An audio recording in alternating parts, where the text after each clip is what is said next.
All right, everybody, welcome to Trash Cinema. It is our 100th episode. Hey, we're not done, but we are going to be taking a long hiatus while we start up another series called Video Fright, where we're going to pick 4 horror movies from every year starting in 1980 and discuss those for a little while, and then come back with Trash Cinema maybe in a year and a half, maybe 2, I don't know.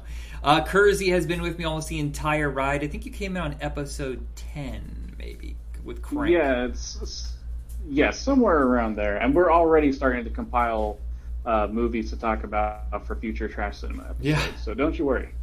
And on the second episode that we did together, we talked about jokingly starting a Hall of Fame, and it was Kevin Sorbo. We met it mockingly because he's fucking terrible in more than one way. Mm-hmm. And it's kind of something that sat in the back of my mind. I was like, we should do another Hall of Fame. We talked about it a couple times, I think. I think we tried to do one with John Waters, but it never came together. And so I said, hey, for our 100th episode, I'm going to ask you, and I'm going to ask all the other reoccurring guests over the years, who they would nominate to the Trash Cinema Hall of Fame. Now, we're going to do this once a year. While we're still doing Video Fright, we'll stop and do another one next summer where we ask everybody to nominate another group. So, and they can't nominate the same people. These guys are in the Hall of Fame. That's it. Mm-hmm. Okay. Okay. All right. So, here are the movies. Please don't hate us. It has nothing to do with us. I think both of our choices are pretty solid for logical reasons. Number 1, Buckaroo Banzai, which I do not say is a trashy movie in any way whatsoever. No, that's a good one. Yeah, it's a really great movie. He says because it's campy. I was like, campy's not the same as trashy. Yeah, I mean that's just a genuine thrill to watch that movie. Yeah, at best you could argue, well, it was a midnight movie with like Rocky Horror Picture Show. I think this is the last midnight movie that anybody. Do you know about these at all? Is this something that you ever experienced? I think it was kind of dead by the time you were a kid. I think so, yeah. I'm not familiar. Yeah, I mean, they still do it once or twice a year with Rocky Horror Picture Show. Sure, yeah. But back in the day, it was like the same ones over and over. It was always playing at Glenbrook Mall, which is the big mall where I lived. And they always played Rocky Horror Picture Show, Monty Python and the Meaning of Life, Holy Grail, Pink Floyd The Wall. And those are the ones I really remember. I knew there's a few others in there, but Buckaroo Banzai was the final before Glenbrook shut down the midnight show in, I think, in 1985 or 86. So this is like the last bastion of that weirdo genre that only survived with such an extreme cult. Because it didn't do well in theaters. It was something that found its audience later on video. Yeah, I can imagine. It's not for everybody. Yeah. The second nominee is from you, actually. It's Terror Vision, which I totally agree with. This movie's crazy, wild. It's a comedy, but at the same time, it's so outrageous and weird. And any movie where the parents are swingers but also have the kids in the house is like that is just some good old family fun. Yeah, and then they melt down into goo. Yeah, and then it turns out like spoilers if you didn't watch the episode, whatever. Or we don't watch the movie, but the fact that the villain is just like a pet of another species or whatever, it was so out there and so interesting because it wasn't like every other movie that has like a creature is like this world-ending made in a lab, but this was just like kind of an accident thing, and it really had no bearing on anything. It was kind of interesting. Our third one is one I have not seen in probably 25 years. It's one of these HBO perennial... No, hold on. Let me downgrade this a bit. It was Cinemax. There's no way HBO overplayed. Ooh. TC-2000, a post-apocalyptic, futuristic kung fu flick with Billy Blanks and Bolo Yeung. What? We're going to eventually watch this on the show. This is the only one here. Yes, please. Yeah. Exterminator. Who doesn't love a guy getting revenge? A Vietnam vet getting revenge on the scum of the New York streets during the gritty New York with a flamethrower and all sorts of welding things. Doesn't he feed a guy into like a meat grinder, I think? Let me watch that one. Yeah. I can't remember if that was the first or the sequel. I get those mixed up. Yeah.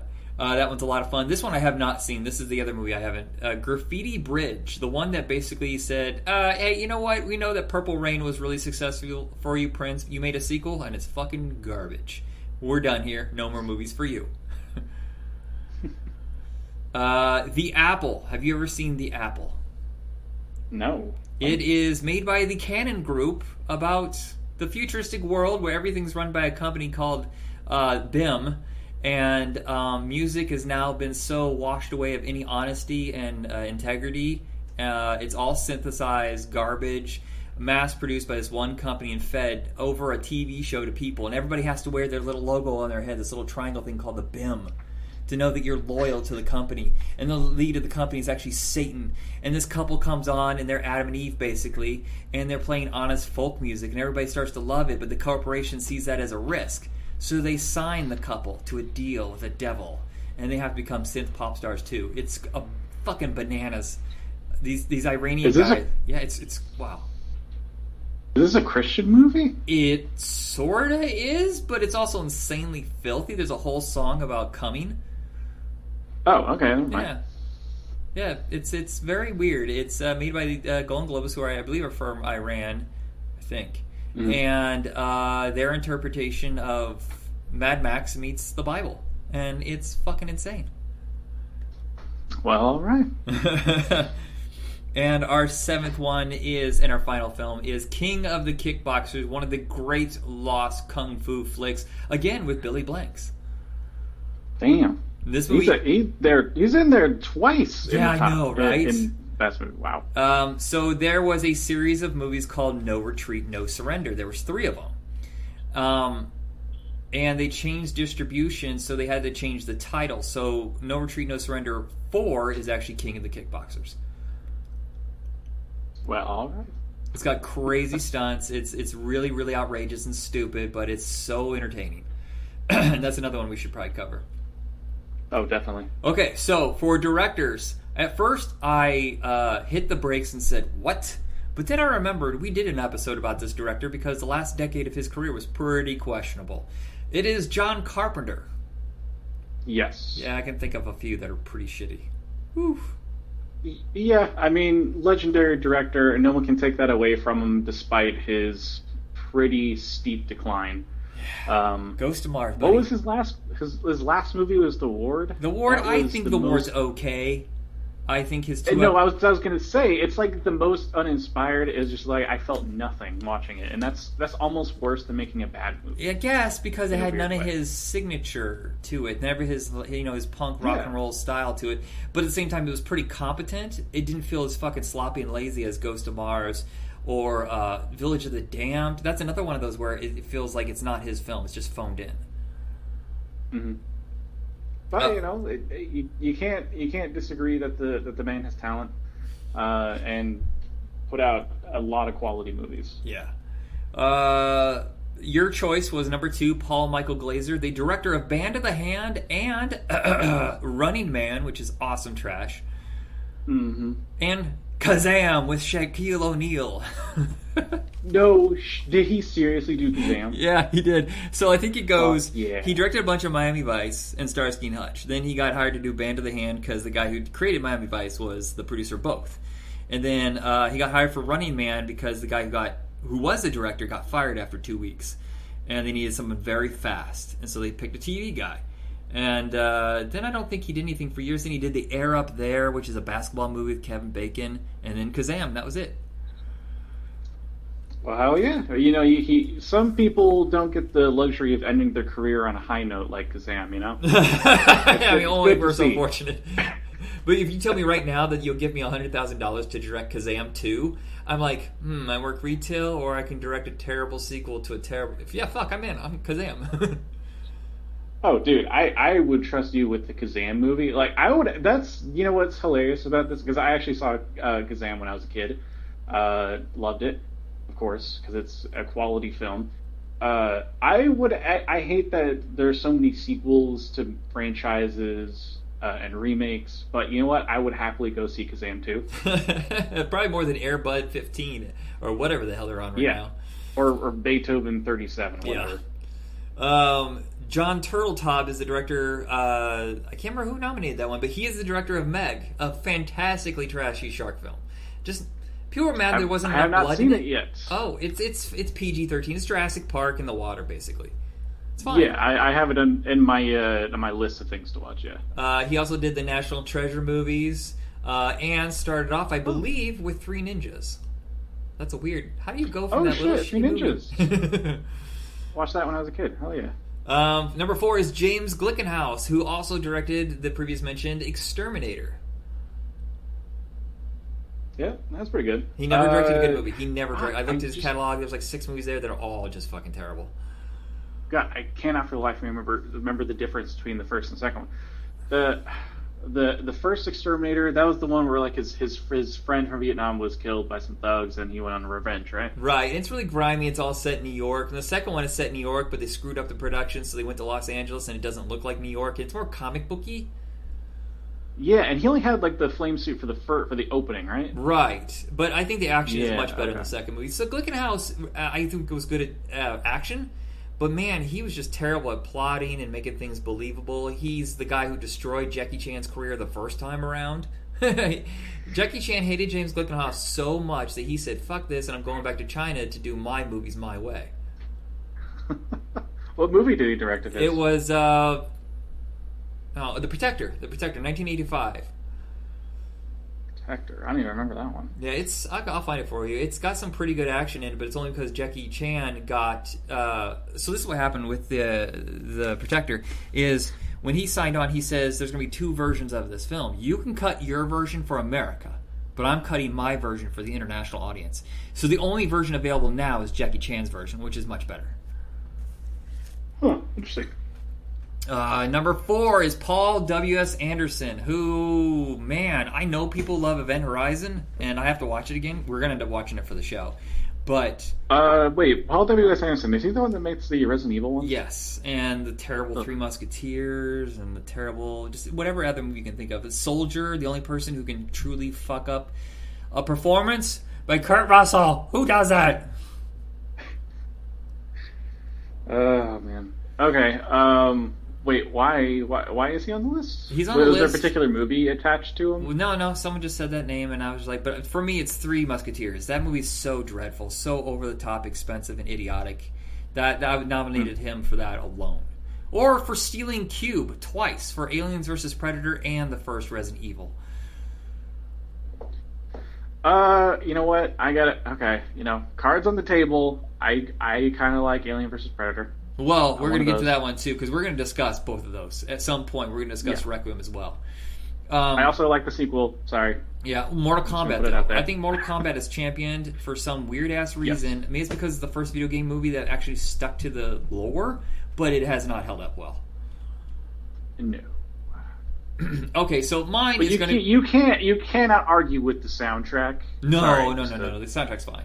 That But was as a whole, kick-ass. but he does direct trashy movies. Even when they're good, they're still kind of trashy fun.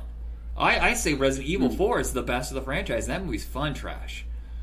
Oh shit! 4. Which one is that? Is That's that the when one she's where they're in the high-rise. desert.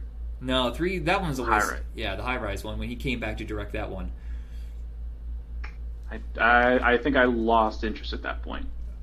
My nomination is going to be controversial, but if you know Brian De Palma, you know for every great movie that he Ooh. did, he directed so much trash, and every single last Yeah, one he of them directed is, a lot of crap. but it's enjoyable crap. Most of it is so enjoyable, and it's so trashy and so sleazy. Body Double, which you and I'm going to force you to watch. Body Double is maybe the greatest trash movie of all time. Did he do Monkey Shines? No, that was George Romero. Oh, that was it. Yeah. Because, so I mean, he really broke out with Carrie, and then The Fury is kind of trashy. Then he did Blowout, which is great, and then he did Dress to Kill, It's an which is basically excellent movie. slasher porn. What? As it Blowout is fantastic. Yeah, Scarface. Tell me that is not trash, and I will say you're full of shit. It's highly entertaining, but it's truly trash. Yep. Yeah, and after that, it's just a mix. I mean, he'll do like studio stuff, like he did Mission Impossible and The Untouchables, but then he'll go do crazy stuff like Raising Cain and Bonfire of the Vanities. Yeah. The final nomination is Hal Needham, the director of the Smokey and the Bandit series, and Megaforce, and Rad, and boy, just a lot of movies based around stunts only, no plot. Mm-hmm. Makes sense. For actors, I also are the one person kept nominating people where I just kept going, what? He nominated Kurt Russell because of something, Wait, and I don't know what? what. Now, I will argue Kurt Russell's made a couple terrible movies. 3,000 Miles Oh, of for Graceland sure. is terrible. But I think that he's fantastic in I've never seen him give a truly awful performance. He's wasted in Soldier, I think, because he has nothing to say. This is the only one that I don't agree with. You're talking about like one of the most charismatic actors on the planet. Yeah. So I don't know if he, like in a trashy sort of category. I don't know if that really works. No, he's the one that I do not agree with, but I'm not also going to negate anybody's choice.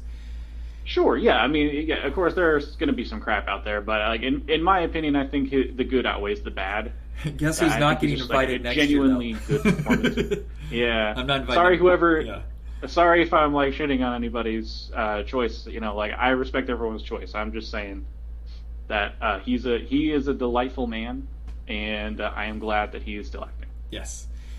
Your choice for number 2 is Michael St. Michaels from The Gracie Strangler. Maybe my favorite of all of these. I know I had my own choice, but when you said this, I was like, shit, I should have chose that.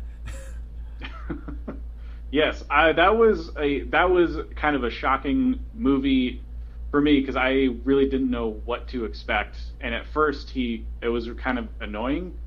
And then after a while, it just like he just like really clicked with me, and everything he said was just had me in stitches. Yes, it's both of them are fantastic, honestly, but he gives a balls out performance, literally and figuratively.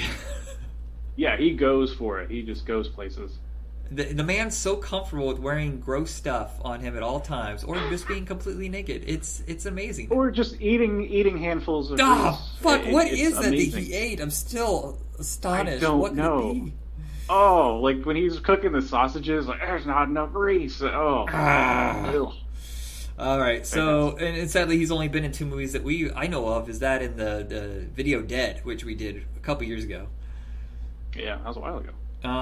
Number 3 is Tone Loc. You know, I actually think he's an okay performer, but he's been in some really trashy movies. He started off strong, I think. Oh yeah. He was in Posse in the first Ace Ventura. Well, hold on, I shouldn't say strong. I actually hate the first Ace Ventura. I like the second one, but. Then he started doing direct-to-video stuff, and he's always solid. He's got a great voice for animation, but man... Oh, my God. And he was in Fern Gully, right? The iguana? I think so, and then he was in Bebe's Kids as the smallest one, and I think he did a cartoon for years. But he's just one of those guys, based on Surf Ninjas alone, that movie is goofy, fun trash, but he's good in it. Yeah. See, here's the thing is, we're nominating people who I think are really good in awful movies. That's where it's hard for me to still go with Kurt Russell because I think he's only been in like one bad movie, and I haven't seen it in 20 years, so I don't know. I'm sure Kurt Russell's probably done some crap that we've probably just been forgetting or willfully forgetting. Robert Ginty is number 4, the star of the Exterminator movie. Someone really likes the Exterminator because they've been nominating this in every category. Holy shit! Oh, nice. We don't need to talk about more. Those are his biggest movies. When your biggest movies are really grindhouse trash, you know you got like a Hall of Famer right there. Oh yeah.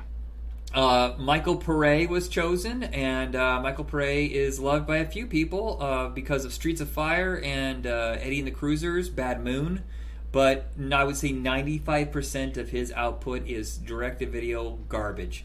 Some of it's fun garbage, most of it's not. But he's always like the guy who shows up, does his job, goes, gets out. They never have to worry. That's why they still hire him after 35 years. Mm. Too bad he's fucking crazy and he's a piece of shit in real life because he is a full-on Trumpy to the extreme. Oof. Yeah, he's making hard right-wing movies now. Yes, indeed. Oh, actually, that sounds kind of fun. I don't know, like I'm kind of into this like these like right wing movies like that Kevin Sorbo one about Antifa. Like that kind of shit just kind of amuses me because it just kind of shows like what kind of a reality they're living in is just so disconnected that I kind of just want to explore the mind, you know. So apparently the trailer for Michael Pare's new movie is this woman who works at the White House or something like that in Congress. And she finds out this whole conspiracy theory by all the left-wing people, and it's, of course, all the people who are not in power anymore, so it's so stupid. But Hillary Clinton and Obama, and they're going to kill her because she's a witness to something like a pedophile ring or something stupid. And then... see, that sounds amazing. I really want to see that. Michael Pare has to protect her, but there's no budget whatsoever, so the whole movie takes place in like an abandoned airfield, and there's just a shootout there for like an hour, I think. Oof. Nice. Yeah. Yeah, that kind of sounds like something that I would be into. My choice is Nicolas Cage, the legendary god of trash cinema. Someone who knows exactly what he's doing. Sometimes he shows up just for a paycheck and it gives a half-assed performance, but he knows what it is. Then there's stuff like Mandy, where he goes, yes, if that's the closest thing to a midnight movie I can think of over the last decade. Yeah, that movie blew me away. Like, I saw it in the theater there was like 2 other people in the theater, and I just walked out and I just felt like, man, I don't know what to think anymore. Like, was that amazing? Was that trashy? What was that? And then, like, a week later, I just could not stop thinking about that movie, and then I just had to watch it again. Yeah, Color Out of Space. What did you think of that? Did you see it yet? Oh no, I haven't seen it yet. I missed it. I think his problem. I think the problem is he makes too many movies, because it seems like for every that's a clever, really weird choice. He does like another one that's just like, oh, so you just were on set for a day and got $1 million? I guess, but you're watering down your brand. Yeah, I mean, well, that's kind of his thing. Like, he owes millions of dollars. I think he's out of debt now, but now he's having that trouble where he can't get hired in a studio film, but he'll take all these low rent jobs. Yeah, well, I mean, he probably plans on spending another $200 million on some bullshit again. Maybe, so he's saving up. But I'll say this: when I see that his upcoming films are, he's a night guard at an amusement park that happens to be haunted and it possesses all of the animatronic creatures, and they're going to come to life, and he has to fight them to the death in order to survive the night, I'm fucking in. I am all the way in. That sounds amazing. He shot a movie up here in Portland last year where he has to save his pet pig from some crazy people, and I'm like, yes, I will watch that. Hell yeah. Yeah, he's an amazing guy who just gives very, very interesting performances. Since the day he started, there's never been a time where he wasn't interesting in one way or another. Yeah. I mean, I think that's really how he stays relevant, is he goes for it and makes choices that no one else would ever think of, and about half the time it doesn't really work out, but the other half is just gold. Genius. Yeah, he's always swinging for the fences. Sometimes it's a strikeout, sometimes it's a homer. Yep. The final entry is Tim Thomerson, the star of the Trancers franchise, Doll Man, and about 800 other direct-to-video sci-fi weirdo movies. He is a load of fun, and I was shocked to discover he was a stand-up comedian before he became a dead serious action star. Interesting. Have you ever seen Trancers or Doll Man? I think I've seen Doll Man. It's been a while, though. I was in this phase when I was younger that I just had to watch every murder doll movie ever made. So you've seen Demonic Toys? Possibly. What was the one that I was thinking of lately? I was just recently thinking about one. God, I think it was called Ragdoll, where it was like a doll that kills rappers or something. Okay. I don't know, it was weird. Yeah. I don't know if I suggested that ever, but we should watch that. That sounds fun. In actresses, number 1 is Cynthia Rothrock. This is the first one from that person that I actually agree with. Cynthia Rothrock is the queen of martial arts, direct-to-video movies of the 80s and 90s. I'm not sure I'm familiar. Yeah, I'm not really as familiar with the kung fu flicks. Well, you're going to, buddy. I'm going to force you eventually. I know, we're gonna get there. Her most famous movie is called China O'Brien, where she's an Irish cop, but she lives in, she was raised by kung fu masters. Oh, okay, that sounds awesome. And all the sequences, she's really fast and amazing, talented. But for some reason, the director said, "Hey, let's fast forward all the kung fu sequences so they look super fake." Oh no! Yep, that's the worst. Yes. Number 2, this is a weird one. I don't know why this was chosen. Amber Heard, who is a terrible human being we've discovered over the last couple months. Yeah. She was in a good trashy movie called All the Boys Love Mandy Lane and Drive Angry. Wait, did you choose? Yeah, Drive Angry. Did I choose Amber Heard? I think you did because of Drive Angry. She's great in that. Oh, yeah, that makes sense. As a side note, I did choose her before I found out all the stuff because I don't really follow celebrity gossip. And then I found out this is more than celebrity gossip. This is more like a psychotic human being. Yep. So, my apologies, not intentional. Number 3 is Phoebe Cates. You may argue that she is fantastic in certain movies. She's fantastic in every movie. But she made some true stinkers at the beginning of her career, and I don't blame her because it's hard when you're beginning. She did a terrible sex movie in the desert with Willie Ames called Paradise, And then a movie called Private School, which might be a sex crime. That movie is really sleazy and really wrong-headed, but she's great in it. I haven't seen that one. Yeah, probably for the best. Maria Conchita Alonso, chosen for her wonderful performances in The Running Man and Predator 2. She was excellent in The Running Man. I mean, you know, like running around in spandex with Arnold Schwarzenegger, you can't go wrong. Well, I just love that she's so fiery and so fun. She never plays it dumb. I love tough.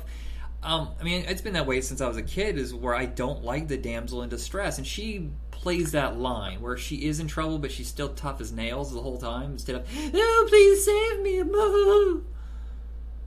Yeah, I feel the same way. Apollonia. It was chosen by Jacob, and I'm going to tell you right now, oh, no, she's in Never Too Young to Die. Have you ever seen this movie? Mm-mm. Wait, is it? No, I don't think that's the right person. I'm thinking of Vanity. Who the hell is Apollonia? I think she was in Graffiti Bridge, and that's why he chose her. She was one of the Prince proteges that he thought he was going to make into a star, and it just didn't happen. While I look that up, I'm going to go on to the other ones, because I can't remember who the hell she is. I should have looked that up. Number 6 is my choice, Shannon Tweed, the queen of these sex movies that went straight to video for a very long time. Married to Gene Simmons, and I have no idea why, because she seems so much cooler than Gene Simmons. Yeah, she's a legit... I think she's a very good actress, but she chose some really easy, dumbass shit to appear in. I don't know why. What are some of your favorites? The Last Hour with Michael Pare. She was amazing on an arc in Parker Lewis Can't Lose, which was a TV show I watched all the time as a kid. Damn. Last Call with William Katz. Cannibal Women in the Avocado Jungle of Death. Have you ever heard of that movie? I have heard of that. I have not seen it. Yeah, it's Bill Maher, Adrienne Barbeau, and Shannon Tweed in the jungle. Oh, shit. Okay, yeah, I know what you're talking about. Oh, my God. Yeah, so she was always like a really reliable Canadian actress. Here's the weird thing, is she's in Meatballs 3, which is all about getting laid, and at no point does she appear nude. It might be the only movie she hasn't appeared nude in, and that's ironic, since the plot point is all about sex. Maybe they probably did that on purpose, then. Maybe. Let's see, what's next? Carolyn Monroe, the former Bond girl, the star of Star Crash, a Italian ripoff of, Star Wars, which is out of its fucking mind. Which Bond girl? She was the bad one in The Spy Who... No, wait, she's the good one or the bad one? No, Barbara Bach's the good one, The Spy Who Loved Me, the 77 comeback, which saved the series, and I believe she's the villain in that one. No, I haven't seen that one. Yeah, it's the one with Jaws, the one with the metal teeth guy. Oh, yeah. Okay, Apollonia, let's see what she was in, because I just don't remember her as an actress. Oh, no, she was in a bunch of stuff. A bunch of TV shows, videos, The Mystic Warrior. Oh, and here it is, Graffiti Bridge, yeah. Huh. She only had one album. She's still alive? Still alive. Whatever, I guess for some reason Prince thought she was going to be huge. Oh, no, she is the star of Purple Rain, not Graffiti Bridge. Okay, well, there's that. So that is it of the actresses in our final category. Dun, dun, dun! I'm not going to sing the songs, okay, so don't you expect me to. These are the songs from trashy movies. Another one, Big Trouble in Little China, which was sung by John Carpenter's band. It's a fine song. I don't know why that's trashy. Again, lost on me. Yeah, I kind of hum that tune all the time, actually. You chose the theme song from Yor, and you are dead on. That is a great trashy song. Yeah. It's like power metal meets caveman rock. It's so stupid. It's so much fun. You're the hunter from the future. Yeah, they always bring that in right as something cool is about to happen. Yeah, so just drop. It's his Eye of the Tiger. Well, when he drop kicks from gliding on a pterodactyl, they pump that music. It's awesome. 'Cause I'm a Blonde, sung by Julie Brown from the movie Earth Girls Are Easy. It's a really fun, silly song, but I think that movie's actually pretty good. Huge flop, though. Huge flop. Kumite, the song from Bloodsport, a movie that people love, and I have no idea why. This movie is not good. I don't know. I mean, like, what other movie are you going to see Jean-Claude Van Damme do the splits? All right, all of them. It's also Donald Trump's favorite movie. And here's the thing: is he? Are you serious? It's Donald Trump's favorite movie, and he will not that watch. Is... He will literally, from what his son said, he goes, "We had a VHS tape of Bloodsport. We watched it all the time, but I had to stand there and fast forward all of the dialogue, go straight to the action sequences." That is like the most like perfect summation of the Trump presidency. Yeah, it's on beautiful. It is perfect. Like that is not surprising in the least, and it's that. Oh, okay, that made my day. That was magic. Okay. Send Me an Angel, an actually really fun power metal song from the movie Rad. Now, Rad is cheesy garbage, and it's so much fun. It's so terrible. And they play that song, I think, 18,000 times, maybe. My sister's choice was Top That from Teen Witch, a movie that she loves. I think all teenage girls love from that time period. I think is garbage, and she's going to force me to watch it eventually for Trash Cinema. I just know it. Nice. It's a rap by two dorky suburban white kids, and it's unbelievably bad.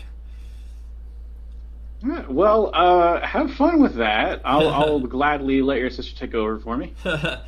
You've Got the Touch from two different movies, amusing in two different ways. It's from the Transformers movie, so it's so over the top and cheesy in that movie. But when it got reborn as a single sung by Dirk Diggler in Boogie Nights, it became magical. Dude. It is one of my favorite scenes of any movie of all time. He's like, "You keep turning up the treble, man. I can't hear the vocals." Yeah, you're right. And the way that John C. McGinley is dancing with him, and he's like, "Yeah, go for it." He's like, "You got the touch. You got the power." Yeah. I love that scene so much. I love that they're just kind of like singing to themselves, and it's like, oh, that's great. Hey, are we recording on that one? Oh, so good. The last one, I have no idea what it is. I watched a clip of it. I've seen the movie once. It's from King of the Kickboxers 2. Now, to confuse you even more, there's 3 No Retreat, No Surrender movies. There's 2 King of the Kickboxer movies. But in China, the company who produced all of them, they're all called Karate Tiger. Karate Tiger 1 through 5. And it's a song. The song is called American Shaolin Blues, which is just a version of, what's that one? Ain't got time for the summertime blues. Da-na-na, da-na-na. Ain't no cure for the summertime blues. It's just that American Shaolin Blues. That's it. Nice. Yeah, that's it. That's nice, our category. Simple, sweet. I tried to do it as fast as possible because I know we don't do the show for very long. So, how was that? That was beautiful. That was fun. So, someone's knocking on your door. I like going through. Wait, what? Oh, I thought someone was knocking on your door. Nope, that was me. I'm just knocking on stuff. Oh, okay, so we're gonna take a break and be back for September's episode where we're going to start Video Fright. We're gonna start off in 1980. Yes. I'm going through the list, dude. We're gonna have to pick only 4. It's gonna be really hard. The rest of them we'll try to save for Trash Cinema. Let's try to pick legitimately good horror movies. Or The Fog. I know that's gonna be the interesting challenge this time, because before it was like trying to after so long trying to find good trashy movies. This one's going to be the opposite challenge of trying to just limit our choices. Yeah, and the problem is that we did cover some movies already. Like if it was a franchise, we definitely covered it. So there's not. Sure. It's not that we're ignoring it, but we already did Friday the 13th and stuff like that. And yep. Some franchises are going to be difficult because there's certain parts that were in the 70s and some were in the 80s. So I don't know if we'll go by franchise, but that's really the plan. Is I kind of want to go with a progression of how horror changed throughout the 80s and 90s. Mm-hmm. So I'm going to send you a list. Yeah, The Fog has to be on there. If The Fog isn't on there, I'm out of this sucker. Oh, for sure. Yeah, I'm into it. Okay, so we'll be back in a month. Well, I'm assuming I'll post this in, whatever, like 6 weeks maybe, with the September episode. Mm-hmm. All right, definitely. Everybody. It's time for Kersey's favorite catchphrase we all know and love. Say it! You all know it. You all love it. Stay trashy, everybody. Trash Cinema.